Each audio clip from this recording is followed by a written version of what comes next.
there we go. That's much better. So, actually not been around for a while, and it's nothing to do with the game or anything like that. It's just been 30 degrees pretty consistently at the time that I would normally record, which means that I either melt because, oh boy, with basically all of this is like glass, so it gets very warm, let me tell you. Or have the AC on, which would just absolutely destroy the audio recording because it's quite noisy, so the entire thing would just sound like, which is probably no good for anyone, really. So there's a new format now, Expedition. We're not playing that today. I just want to play with this because it's fun, and I may have made reference to this in a cheeky video that some people have seen.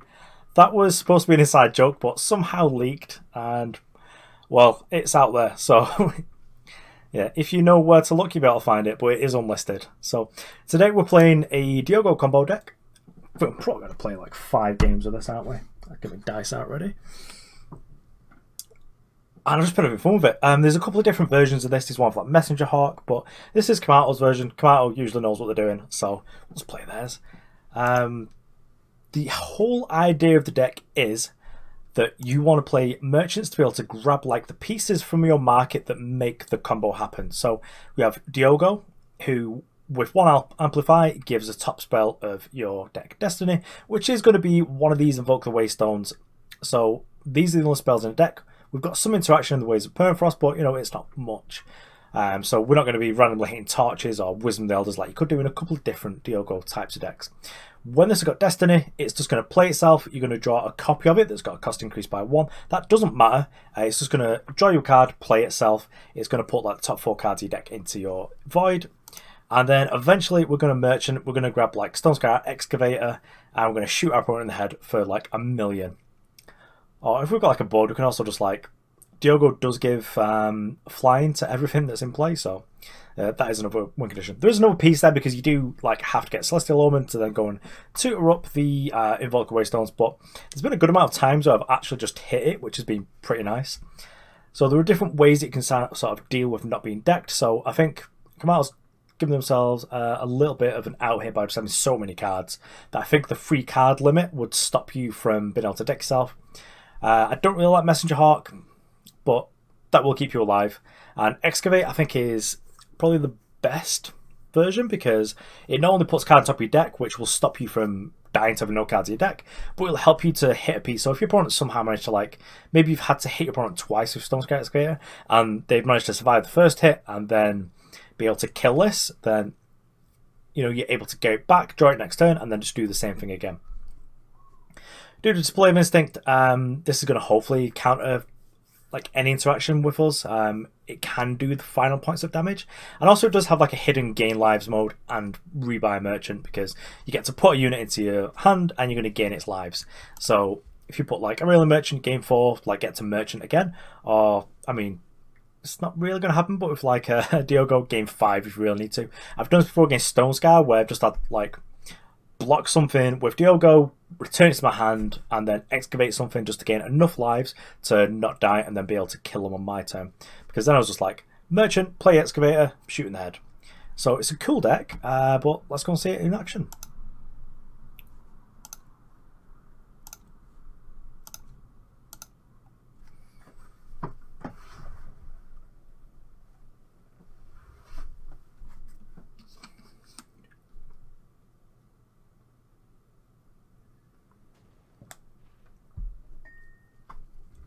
Okay, so we do want to redraw this. Typically with this deck, you want a hand ruffle like this actually, because we do usually want like another merchant, but this will kind of do.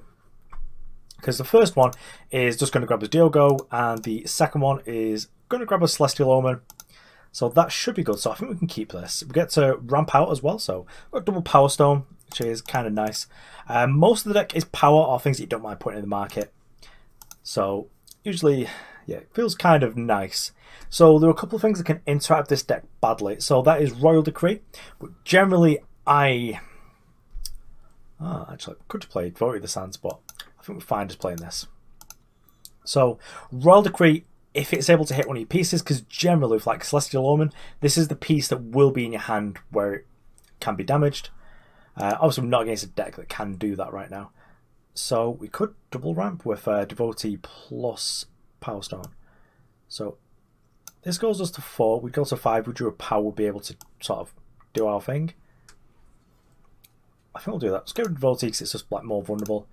We'll get Diogo. If we draw a power, we're able to like do the thing with Diogo. But yeah, so Royal Decree is something you need to be concerned with, but that's not something our opponent can do. Also, Tokus we don't really care about, so that's like a kind of a nice spot because I've been playing a couple of decks recently where Tokus has really messed me up because you just can't play spells. I'm just sat with like 4 Shogun standards. I'm like, oh.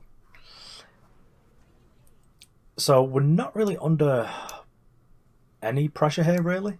I get the Genev just because it's like... I'm going to grab Celestial Omen. And then we'll just sit here, just be defensive. Next turn our opponent sort of has to deal with this. And us. Yep, tick free. I'm fine with this. Yeah, City is fine. See, City is not that bad after all. Maybe Patrick Sullivan was right. But yeah, let's Celestial Omen. And then we get to go off. Actually, I really enjoy these kinds of decks. Like, I was really against Tele combo when it first came out. Just the play pattern, but I actually find it really relaxing just to sit here doing this. Also, if we slightly miss on damage, we can still attack it and get in for 2, which is cool beans, as they say. Also, we've got the Howling Peak Smuggler, so even if we miss on like a Fire Smuggler, we can still grab the Stonescar Excavator. Oh, you're getting it for 5 now with Permafrost this. Generally, opponent will either concede very quickly when they see that, like, you've not died to this, or they'll make you play it out. I kind of enjoy being made to play it out because that's why I play this deck, is that I want to sit here and just run through these animations for a little bit and just, you know, I find it's relaxing. It's probably similar to people who play slot machines, I guess.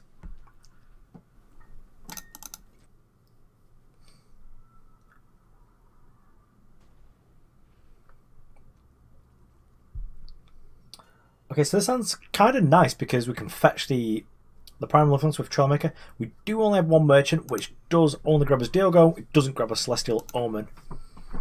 But we're on the draw. We've got a lot of power, so we can actually go off kind of quickly ahead of schedule. But yeah, I think we need the Primal Merchant. But we've got... I think we've only got... Actually, we've got 12 Merchants that can hit, so I think we'll keep this. It's probably, you know, could just be a little bit of a bad idea, but I think we can probably get away with this. So another thing as well is that BAM Sneaky Peeky is something that can really ruin you in this deck. If you're playing like 4 of that in the main deck, you should be able to hit like one of the pieces. So if you hit any of these 3 cards with Sneaky Peeky, then it can be really difficult for us to actually combo off, because if you hit Celestial Omen, then we have to naturally draw Invoke the Waystones. And if you hit Stonescar Excavator, we can't kill you, really. And if you hit Diogo, well, the entire deck doesn't work. So, unless you're hitting any of them, is pretty good. Skycrag is timing out, which is a bit of a shame. So, just because of that explanation there, if our opponent is just actually timing out, I'll leave it in just because it's some useful information for you about the deck. So, yeah, our opponent's got some connection difficulties here. Either that or they know what deck I'm on and they're just like refusing to play against it. But we'll keep that in just because I think I had some useful information there.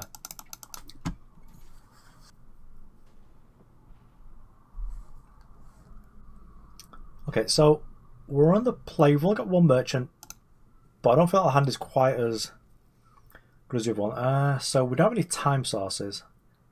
We do have the correct amount of Merchants though. As soon as we find a time source, this hand's great though. We do need to keep drawing power. We've got like an interactive spell if we need it, but if we don't need it, you know, we're okay. I'm going to play Skycrag Banner down. I don't think it matters with these 2 particular, because we sort of like need any time source. Maybe it should have been better the other way around. So, Combre, put like Combre beatdown deck. If they're not putting too much of a clock on us, then we should be okay. Like Awakened Student's fine. We can just silence that. That sounds, you know, show it up with this. But I'm going to hang fire. There might be like a better threat for us. If we play like a Seraph next, I'd much rather hit that. Okay, so double teacher. I'll probably just hit one of these then.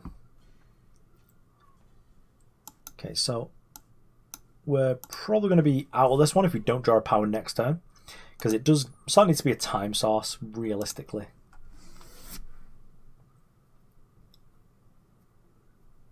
The nice thing of having merchant in your deck as well is you do have like attackers and blockers. So, okay, so the silence there to be able to attack us. Yeah, it's still pretty good. You know, we're taking a bunch of damage here. We're getting a reasonable amount of pressure as well. So, yeah, I think I'm just going to concede this one. I don't think we can actually win that one. Just because of how long it's going to take us to set up, because we can't block with our Trailmaker.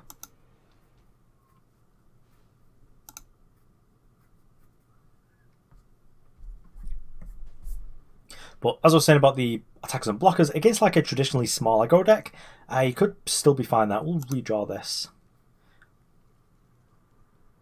And I think I'm kind of willing to keep this one.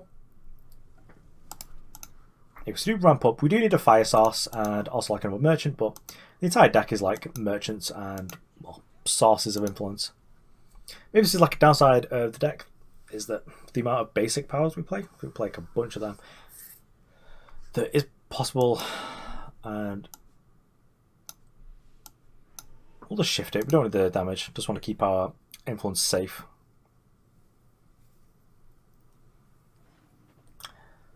Okay, our opponent could be playing relics here. I suppose we'll see if they play like a rat cage, but okay, well, this seems good because we can do two things. Go and grab Diogo. I can't actually, can I? Yeah, we're a little bit short.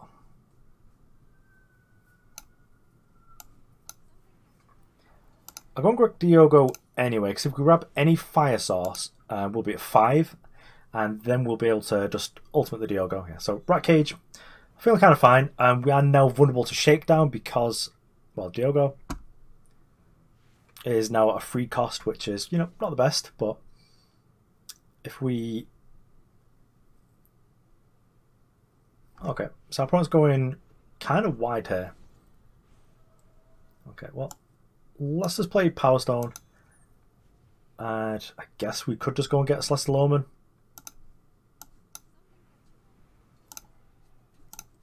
Just have it now, I guess. It's not the best. We could attack our opponent for 2 here, but I think just having like blocks for literally everything that our opponent's going to do is going to be pretty good for us. Yeah, even this I'm kind of fine trading bodies. Let's keep the pressure down. I'll 0-3 and then I'll 1-3 next turn. Should be pretty good at keeping us safe. Keep Permafrost. Just wait so it's like the cryptic dude.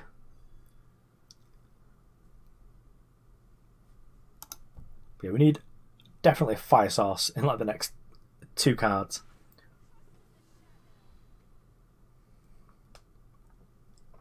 Okay, so fetching Rat Cage is good. Puts under a decent amount of pressure, but we do get to prevent like 4 damage a turn. Oh, okay. Okay, that was really good for the opponent because it's going to obviously bring us down on power. Okay, so City Fury. So it wouldn't have got us there anyway. So we take 6 next turn. I think I'm okay with that. We can... So as long as our opponent doesn't shake us down, I think we're at the point now where we can actually just chump with this. That's okay. Probably will end up permafrosting something because, yeah, this is getting pretty close to lethal.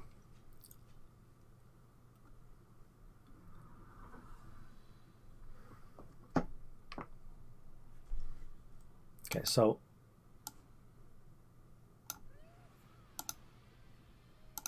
Diogo's here, and we also get to permafrost one of these. And then next turn, if our opponent doesn't get to kill us, so we get to block this one, we're taking 6, we're taking 12. Then we should be okay. So we do also get to fill the board up. That's part of like what the combo does.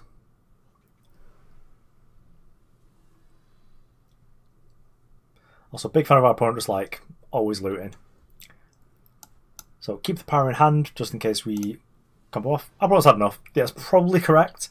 It's pretty hard for us to fail once we actually start going off because even if we fail, we get to fill the board with like things and then try it the next turn. So nice. Okay, well, if there was a time source, I'd be snapping this off because we've got both pieces of the combo with the 2 Elysian merchants.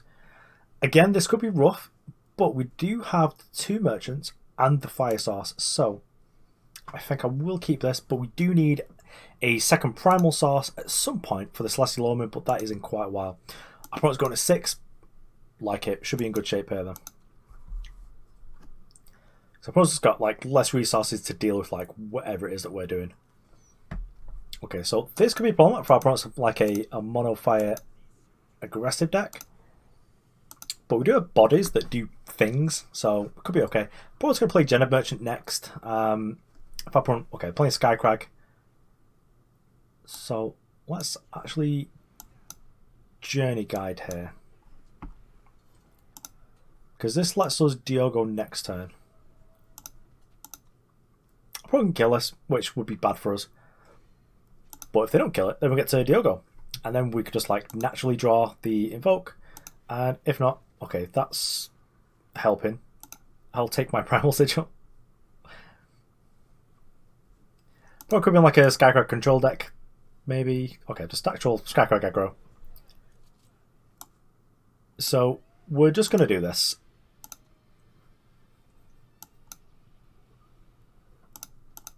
We've got a 3-5 against 3-2s. Seems historically good. That used to be like a strategy a long time ago when Skycrag first got its stuff. Like, I'll block here, make you use resources. I'm happy with that. Oh. Yeah, this is fine. We get to crack back for like 4, so it's just like the alternate win condition of just attack you. Ah, I'm not playing another blocker. Alternate win condition of not attack you. Let's trade away this Howling Peak Smuggler for a Celestial Omen, and then I'm just going to play this face up. Just because then we've got a really good defense going on now. We could potentially double block this with stuff if we wanted to, but with our opponent being unable to visit the market so far, though, I suspect that the Celestial Omen just kills them because they've been unable to have like a Caleb's Choice or anything. So we'll have to counter this, or more importantly, the Destiny spell. As I'm pretty sure that the drawing additional cost of it is part of it resolving. So now we get to do this, which is nice. Looks like our might let us do it. There we go. All flying units. Let's trade this for Excavator. Let's get it out there. We'll be able to get that power back at some point if we need it. I probably should have actually traded away the Initiate the Sands, but drip power anyway. Get this, get Excavate. In case anything goes wrong, which should get 1 power and an Excavate. So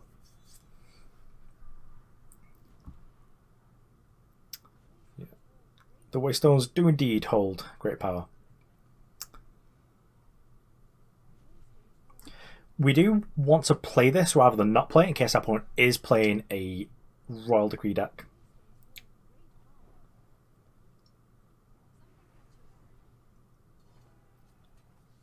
Yeah, I've also have enough. Wasn't bad Royal Decree because if we didn't have enough power to go off, playing the Stonescar Excavator, it feels safer in the main deck against Skycrag than it would be in hand. Whereas if we had Face Aegis, maybe they were around, but who knows? Let's on to the next game then.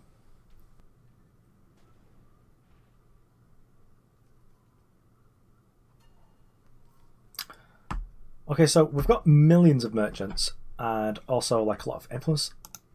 I want the play, so I think we'll keep this. We've got millions of influence per se. We do need double Primal at some point. But let's just Skycrag burn it up. Depending on what our opponent plays, could just play like Devotee, the Sands, like face up just to block their opponent's on like Omnibonins. Cumbrae Banner.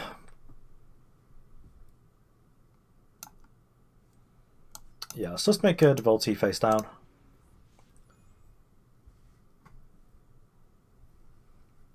So, trap card. Oh no, our opponents seem for our plan they can attack with their 1-1 now.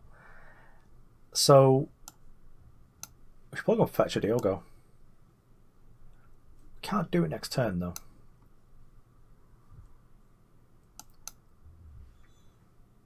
We could if we drew like undepleted power, but I think I'm fine just playing it slowly. Like, there's not much that Cumbrae can do, which is probably part of the reason why like this deck is picking up popularity a little bit.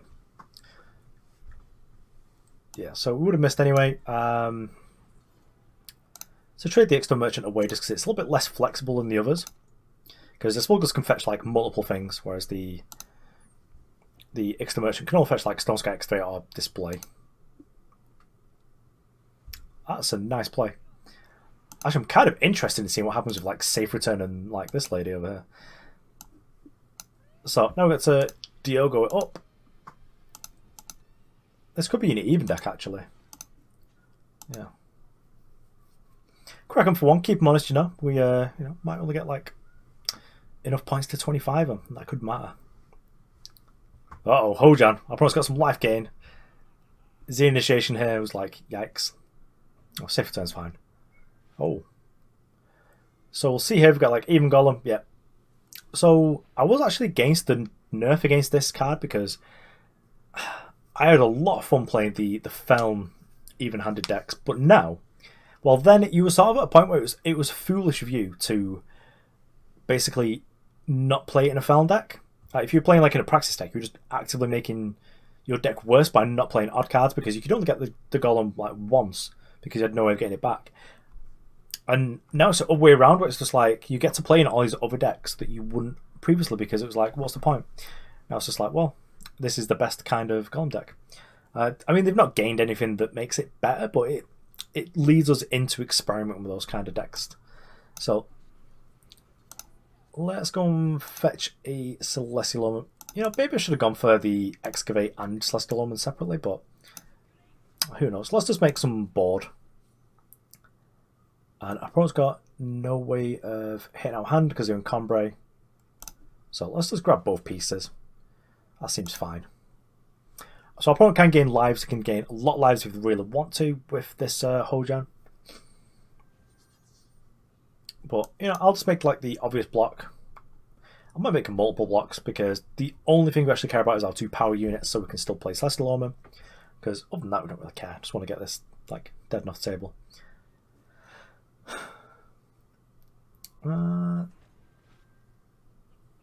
So it's fine.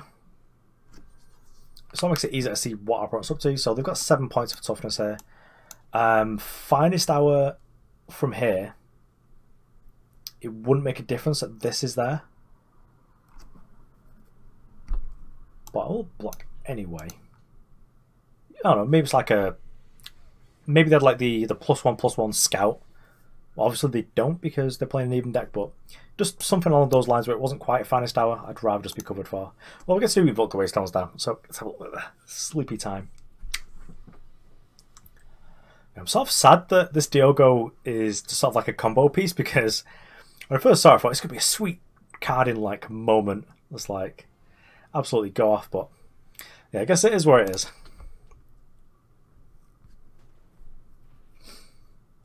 But it's a lot like Diamond 1 today, aren't we? We do only have 1 merchant, but we've got a lot of our influence and we've got a lot of power, so we can grab Diogo and then just like, I don't know, see what happens from there, I guess. Maybe should have been a mulligan, but I've really enjoyed just playing like Journey Guide on 1. Having the Journey Guide as well sort of reminds me of the recurring Nightmare merchant deck.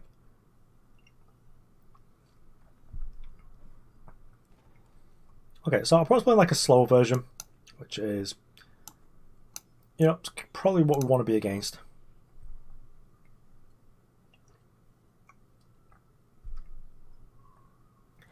I do much prefer like the permanent ramp, and this is the ideal opening for us to play against. Our opponent's just like drawing a card on turn 2, and then I don't know, doing whatever this is on turn 3, just like draw 2 more cards. I'm fine with that. So of these, we've got all the influence we need. Devotee is kind of a nice safe thing to keep, just because you can shift it. But okay, Diogo, we can just do that next turn. Uh-oh, we've drawn our first copy. That's disaster number 1. If that had been like 1 card like closer, that'd have been, well, 1 card further away rather. Just so we just instantly hit it, that'd have been gas. Okay, just playing Sediti, it's fine. So we can't play this yet, but I'm just curious, like, should you play that in this position? I guess it opens up more options because it makes more of our merchants live, because if we hit the Destiny Invoke, we could then excavate it back. It's kind of interesting. let's just shift this for now. So we are taking 6 this turn, but yeah. Okay, fine. We'll get there, don't worry. Okay, we're taking 11 next turn. So we do need to kind of hurry up. Let's get Shadow to spook him. So taking 11, we do need to kind of go off pretty much like as soon as possible. Uh-oh. Taking 16. So any merchant will do. That will not do. Well, we ended it in style. Yeah, so basically we'd have been able to do it because it was at 9 if we'd have just fetched any merchant that was Primal. So I guess that was a reason to redraw. We do need to realistically have 2 merchants because you need to be able to find this piece because this will make the whole thing come together. And then you can at a later date, because you're just going to be playing so many merchants, just hit Stonescar, Excavator, or Excavate, like if you need to. So yeah, give them the old GGs and move on here. Let's go into the deck tech.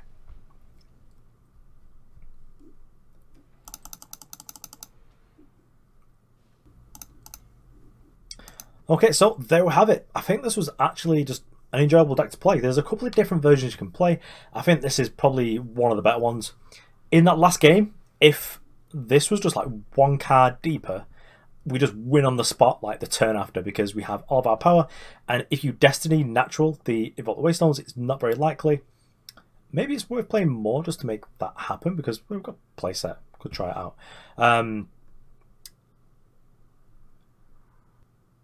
So if you just hit this naturally, you do have like enough power in play to basically play this and activate it on the same turn, which is very nice. You don't have to get like the +7 from just hitting so many powers. But anyway, thanks for watching. I've been That Resolves, and I'll see you around.